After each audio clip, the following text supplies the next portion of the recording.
Les invito que la CELAC convoque una cumbre por el bienestar económico de América Latina y el Caribe para hacer realidad una mayor integración económica regional sobre la base de la prosperidad compartida.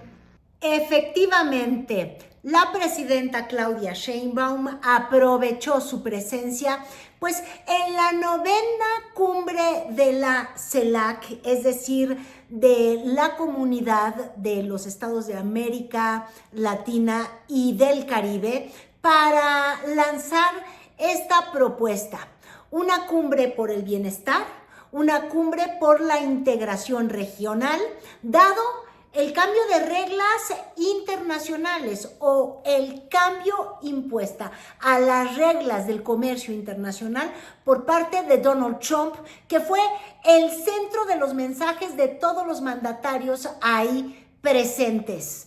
O vamos juntos o nos atropella Donald Trump.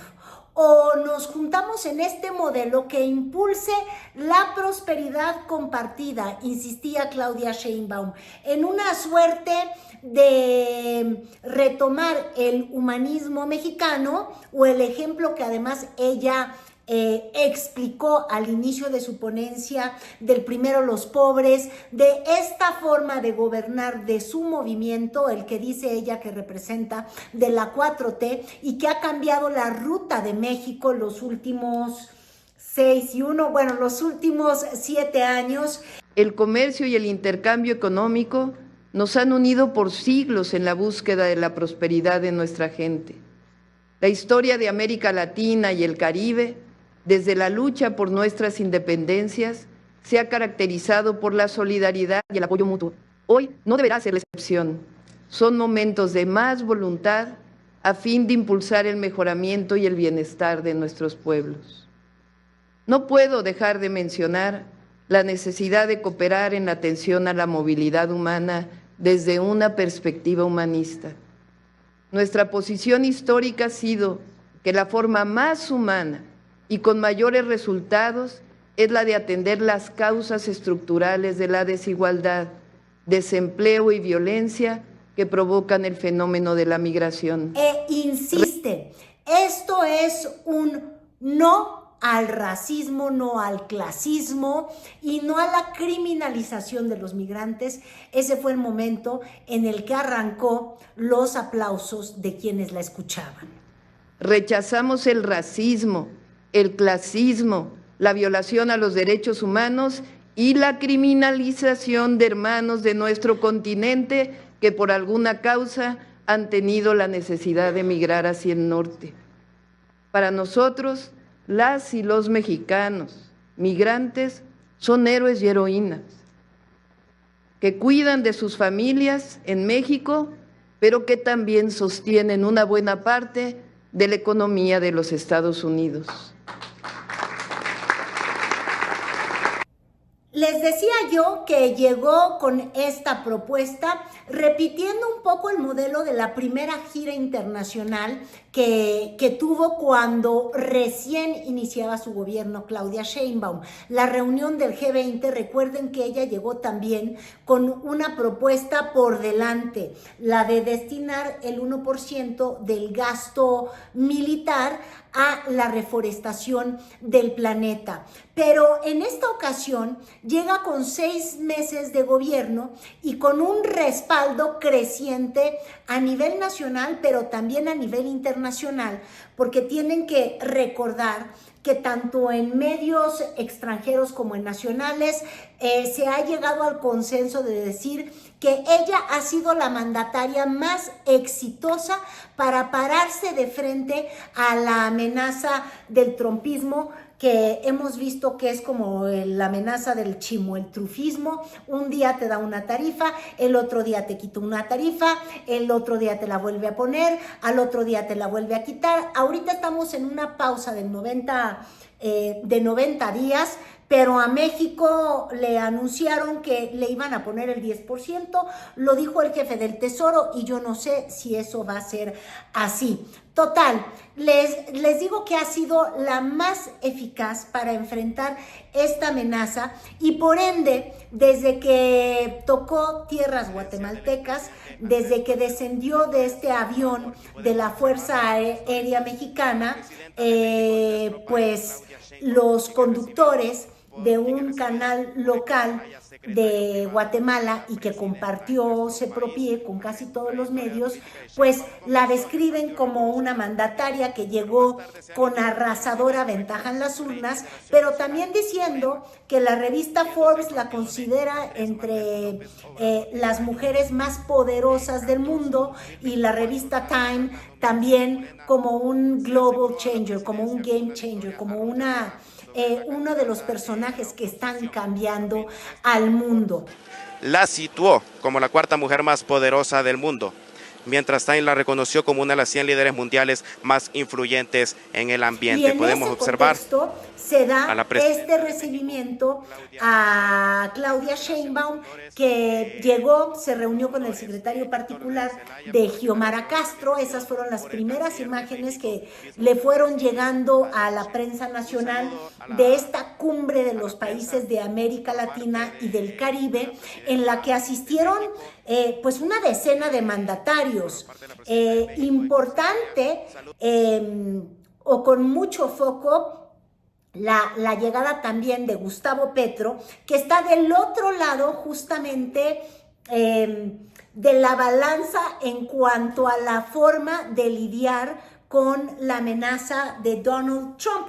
Recuerden que Petro tuvo esta desaveniencia con el presidente de Estados Unidos en el tema de los migrantes. Habló de hecho al respecto y al ratito les voy a compartir un poco lo que fue la intervención de Gustavo Petro. Pero bueno, solo decirles que antes de las presentaciones de los mandatarios, Gustavo Petro y Claudia Sheinbaum se reunieron previamente y luego ya se dio comienzo pasadas las 11 de la mañana, hora local.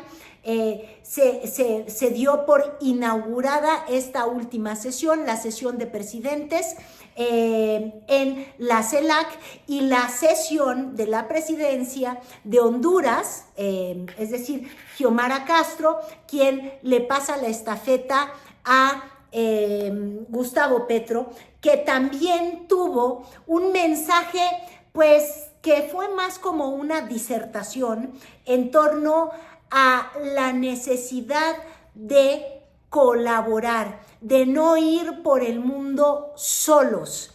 Y haciendo, les digo, esta disertación, poniendo dos alternativas en el camino. El camino de la soledad, como diría el escritor colombiano, evidentemente, y citado por él, los 100 años de soledad, o la cooperación como única forma de sobrevivir en este entorno internacional. Tensión a escala mundial entre dos formas de resolver problemas: el multilateralismo, como le llaman, y la soledad. Independientemente de qué pensemos, si derechas, si izquierdas, si progresismo, si atrasos, si otras cosas nuevas, si religiones o no, independientemente de eso, o nos vamos solos o nos ayudamos. Y yo creo que debemos ayudarnos. Es mi propuesta, que profundicemos la ayuda y la colaboración mutua en América Latina y el Caribe. Gustavo Petro fue aplaudido en varias ocasiones, como la presidenta Sheinbaum. Los mayores aplausos surgen después de que dice: no voy a criticar lo que está haciendo El Salvador con este centro, el CECOT, que recibe a presuntos delincuentes migrantes, pero yo me rehúso a criminalizar a los migrantes, a este trato inhumano que semeja el trato, o que semeja la llegada de los esclavos encadenados a nuestro continente. Pero lo que sí critico es que no puede llegar ningún migrante a una cárcel de esas, porque sería tratado como criminal y como esclavo. Y no lo es un ser humano. Y América Latina no puede bajar la bandera de la dignidad humana. La dignidad humana, o que fue lo que nos hizo nacer como repúblicas, que ninguno de nosotros es monarquía. El discurso de la presidenta Claudia Sheinbaum también tuvo un cierre con aplausos. Fue justamente cuando dijo que cree en la esperanza y la esperanza es la unidad. Como la primera mujer presidenta de México, un país extraordinario, con un pueblo glorioso, les comparto que en México hemos aprendido que frente a la adversidad siempre la esperanza, y la esperanza hoy es la unidad. Que viva América Latina y el Caribe.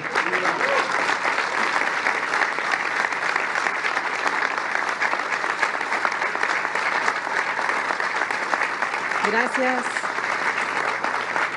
Gracias, presidenta Sheinbaum. Tiene la palabra. La presidenta, les digo, primero habló de el nuevo modelo económico de México, el de los últimos años, pues hablando de esta máxima de su forma de gobernar o de lo que es el humanismo mexicano, que es el primero los pobres, o digo, perdón, por el bien de todos, primero los pobres, e insistió en la profundidad de este mensaje como una forma de atender los retos, de atender los retos que plantea el mundo y de crear prosperidad, pero una prosperidad compartida. En ese mismo sentido también se movieron varios discursos. Hablaba yo de la presidenta de Honduras, por quien realmente fue justamente a este evento la presidenta Claudia Sheinbaum. Recuerden que en unas mañaneras previas dijo que había tomado la decisión de ir en una forma de apoyar a la otra presidenta, pues sí, a la otra presidenta de esta unión de países, mujer, y también justamente de un gobierno con tendencias hacia la izquierda o de rostro socialista. De hecho, el mensaje de Xiomara Castro se fue justamente sobre esa ruta. Habló de un socialismo democrático, y qué bueno que insistió en lo democrático, porque ahí andaba Díaz-Canet, que pues de demócrata no tiene nada. Yo sé que aquí se van a enojar, pero bueno, una cosa es una democracia como la mexicana, como la brasileira o como la que estaba describiendo Xiomara Castro, donde se llega con el respaldo del voto popular y decides gobernar con un sentido social. Y eso es lo que ella decía que tenemos que apostar, que la región se tiene que alejar de este multilateralismo de esta época de los 90 en los que nuestras naciones cooperaron, pero cooperaron, claro, pues como lo hizo Menem y Salinas de Gortari, siguiendo las teorías económicas de los Chicago Boys y llegando a los fracasos económicos que tuvo la región posteriormente, con crisis y todo lo que subsiguió. Así eran justamente las palabras de ella, aunque yo creo que hubo ahí una bronca en la internet, pero bueno, componiendo el asunto más o menos, este es el mensaje de la presidenta de Honduras. Cuando el mundo se reorganiza sin nosotros, pero tampoco repitiendo las recetas del fracaso. El modelo neoliberal promovido por el consenso de Washington en los años 90, depredador y excluyente, presidenta, no podemos seguir caminando separados cuando el mundo se reúne. Podemos unirnos repitiendo las recetas del fracaso. Y ya hablé del mensaje de Petro, que en términos de su forma de lidiar con los Estados Unidos, pues no podemos decir que esté tan bien librado como México, aunque ojo, con el anuncio del día de hoy de Trump, pues ya su país, ¿tendrá o no tendrá aranceles? No iba a tener aranceles adicionales, ¿no? Porque se había quedado en el del 10%. Pero bueno, tuvo muy desagradable enfrentamiento tuitero con Donald Trump por el tema de los migrantes encadenados que regresaron a Colombia y que finalmente fueron enviados, pero ya sin las cadenas y sin los arietes. Y en ese sentido, Petro dijo, no, yo aquí gané esta discusión. Y luego también tocó el turno a Lula a expresar que también estaba por fortalecer las relaciones de nuestra región, de la región de América Latina y del Caribe, frente a esta visión de aislarse y esta forma de amenazar con aranceles de los Estados Unidos. Hegemonías se ciernen sobre la región. La libertad y la autodeterminación son las primeras víctimas de un mundo sin reglas acordadas multilateralmente. Los migrantes son criminalizados y deportados en condiciones degradantes. Cada quien en su turno fue justamente abonando a esta idea de que se requiere una mayor integración, pues claro, para disminuir la vulnerabilidad que tienen nuestras economías a cualquier, pues hemos visto, capricho o amenaza por parte del gobierno de los Estados Unidos. Y en ese sentido, todas las naciones terminaron por expresar mensajes similares a los de la presidenta Sheinbaum y mensajes similares incluso a los del Plan México, pero hablando en términos regionales. Tendríamos que tener una región que sea mucho más autosuficiente en términos energéticos, en términos alimentarios, más fortalecida, porque además con esta región es con la que culturalmente se tiene más afinidad, pero no hay que dejar de subrayar. Evidentemente, con la región, exceptuando a Brasil y obviamente a Haití, compartimos, bueno, y otras de las islas, compartimos el idioma, compartimos mucho de la cultura, la conquista incluso, la adversidad que hemos sorteado.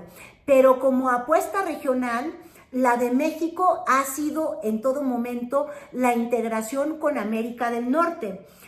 Quizás por ello la presidenta dice, bueno, han habido tratos diferenciados, el caso de México es el más benéfico o el más favorecido dentro de este nuevo contexto internacional que se inventó Trump y que ahorita está pausado, entonces ya ni siquiera sabemos si podemos hablar de este nuevo contexto de guerras arancelarias, al menos la tiene con China, pero bueno, México tiene una apuesta económica con América del Norte, esa es clara, pero también busca fortalecer los lazos con el continente o con la parte del continente que le es más afín culturalmente. Entonces es trabajar con Estados Unidos sin olvidar que mi afinidad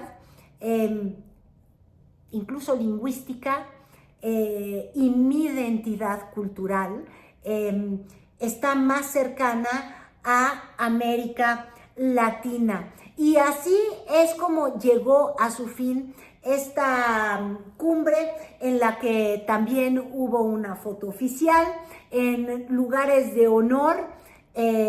Colombia, porque es la sesión, les digo, del pase de estafeta de una presidenta, la de Honduras, al presidente de Colombia, y al lado de la presidenta de la presidenta que encabezó justamente esta cumbre, Xiomara, la presidenta de México, Claudia Sheinbaum, quien fue muy enfática en decir que necesitamos pues mayor integración y que de alguna manera llega con el liderazgo regional.